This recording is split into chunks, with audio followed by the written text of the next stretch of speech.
Hello sub-streamers, before we get into today's video and all the amazing stories that I've compiled for you, I would like to make a deal with you. If you make it to the end of this video, please promise to subscribe, okay? Deal? Handshake? Okay?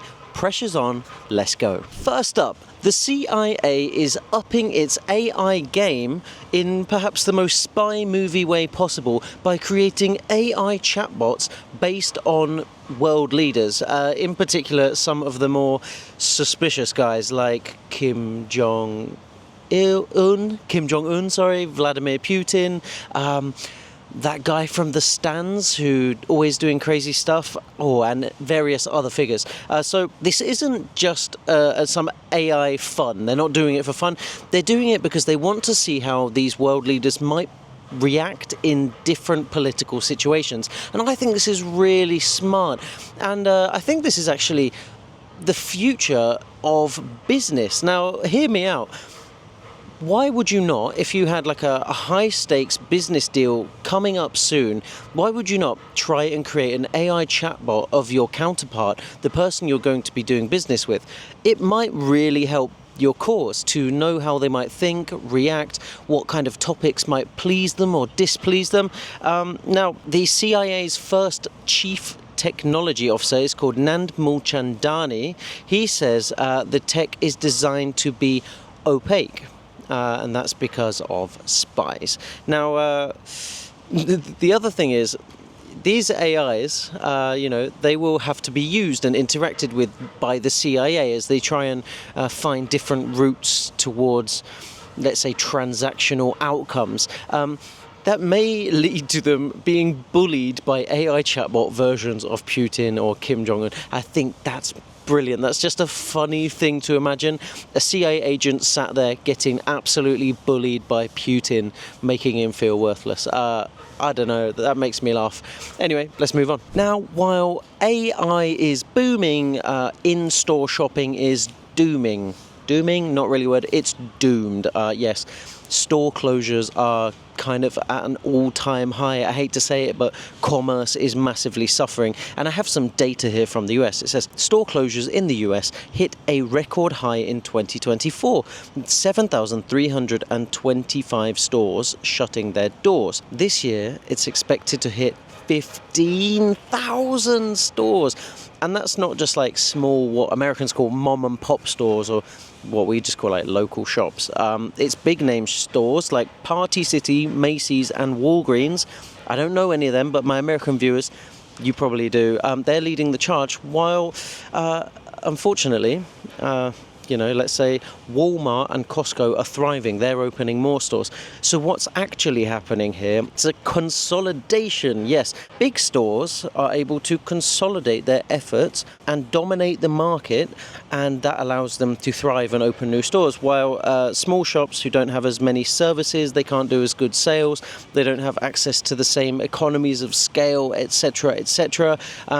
They are just not able to compete in the survival of the fittest. And that's led to something in the UK, where I'm obviously from, you can tell by my funky accent, what we call the death of the high street. And it's where shops that we've grown up with, brands that we've grown up with, just can't compete on the market, and so they're forced to close their doors. And that's turned many urban centres like high streets and town centres, city centres, into not just ghost towns, but areas that are filled with low-quality shops like pawnbrokers, betting stores, charity shops, things like that. Like, the commerce competition is pretty much dying. You probably agree, because I'm sure it's happening to your town too, and I'd love to hear about that. So, drop down in the comments. Anyway, let's move on. Guys, say rest in peace and a big goodbye to passwords. Yes, the death of the password is upon us. Passwords are rubbish, let's be honest. You're easy to forget. Some people even forget their email address, but it's easy to forget your password. They're constantly targeted by hackers. They're so vulnerable, and they're just breached all the time. Actually, in 2024, over 1 billion passwords were stolen by one info-stealer malware alone. The actual figure is way bigger. That's one kind of malware. Now, The flies are coming for me again. Regular viewers, you'll remember our cameo guests, the pesky flies. Anyway, what is going to replace the password? Well, it's the passkey. Not a very inventive name, pretty boring, could do better. But what I will tell you is a passkey is a login key that attaches to biometrics of your choice. Now, that could be fingerprints, it could be palm scanning, it could be iris scanning, it could be facial scanning, it could be any unique metric that's personal to you and non-identical to others. Those are the common ones. They may still allow for pins in these passkeys, personal pins like long numbers that you can remember. Passwords are about as secure as a screen door on a submarine. They are rubbish, so I'm really happy to see an evolution in this, but there's more to the story, because if you include Web3, decentralized technology, WorldCoin rebranded to World Network, Humanity Protocol, various others, there are loads of companies going at the solution in different ways, building in silos, unfortunately. But the reality is, there will be a solution, I believe, in our lifetimes.